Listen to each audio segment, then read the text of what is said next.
Salut tout le monde, j'espère que vous allez super bien. Aujourd'hui, nous allons faire ensemble une brioche, tout ce qu'il y a de plus classique. La particularité, c'est que je vais tester la farine italienne, la fameuse farine T00. On commence. Alors, j'ai ici ma farine. De toute manière, comme d'habitude, les ingrédients, vous les avez en dessous de la vidéo sur la partie description. Je fais mon petit cratère. Je mets mes œufs. Alors la farine T00, la particularité c'est une farine de force, comme ils le disent les Italiens. De force pourquoi? Parce qu'elle est riche en protéines, voilà. Et ce qui fait que ça nous donne de la boulangerie ou de la pâtisserie plus moelleuse et le temps de travail il est plus réduit. De toute manière on va voir ça ensemble. Alors je mets le tout dans mon bac que je vais travailler avec le robot. On verra bien. Alors, la T00, c'est l'équivalent de la T45 française. On commence à travailler ma brioche et je vais rajouter le beurre par la suite. Je vais rajouter mon beurre à température ambiante et je continue à travailler. Attention, une brioche, elle peut aussi être confectionnée à la main, pas forcément au robot. Pour vous montrer l'élasticité de la farine, parce que la T00, la particularité, comme elle est très riche en protéines, elle retient 2 fois plus d'eau plus rapidement qu'une farine classique T45. Alors je ne sais pas si c'est moi qui suis en train de me monter la tête, mais d'habitude je la travaille genre 10 minutes, là c'est 5-6 minutes, pas plus. Et j'ai déjà ma petite boule de brioche qui est formée. Alors, autre particularité aussi, ils disent que le temps de monter est plus court qu'avec une farine classique. On verra, de toute manière on revient. Alors pour le temps de pause, c'est vrai, ça m'a pris 40 minutes de temps de pause au lieu de 2 heures habituelles avec la farine classique. Je suis pas en train de faire la publicité, mais c'est un fait. Alors je sais pas si vous arrivez à voir, la pâte elle a triplé de volume. Et là, je vais la sortir pour la dégazer. Je la dégaze tranquillement. J'ai fariné mon plan de travail. Alors pour ceux qui vont me dire que c'est aussi la température qui a aidé à la lever, non. Parce que j'en ai fait des pâtes et des brioches en des températures plus élevées qu'aujourd'hui. Je farine un peu pour maîtriser bien sûr mon plan de travail. Même la consistance elle est un peu différente. La pâte elle est plus douce et plus élastique, plus facile à manier. Je suis contente au fait de ces découvertes. Depuis le temps que je regardais un peu de partout et je voyais circuler sur les réseaux sociaux les recettes à base de pâtes de farine italienne T00, j'avais envie de tester.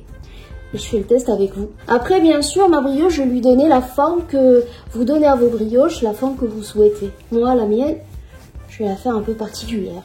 J'en ai fait des petites boules. Alors si vous voulez une brioche asymétrique, essayez d'obtenir des boules avec le même poids. Ça aide vraiment esthétiquement parlant. Jusqu'à maintenant, c'est un parcours zéro faute pour cette farine. On va voir par la suite, lors de la cuisson, le résultat obtenu. Est-ce qu'on va avoir une brioche plus moelleuse et plus filante que ce qu'on obtient d'habitude, tout en sachant qu'on n'a rien changé. C'est-à-dire il n'y a pas eu quelque chose de rajouté, c'est les mêmes ingrédients, les mêmes quantités, c'est juste la farine qui change. Là, je suis en train de placer mes petites boules. Mon moule, il est extensif. J'avais envie de changer un peu de forme. On a changé de farine, on change un peu de forme. Là, les espaces, ne vous inquiétez pas, parce que là, il faut la laisser monter encore une demi-heure. Soit on la laisse monter à température ambiante, soit on la met dans un four assez tiède, ou sinon on met dans un four et on allume la lampe du four.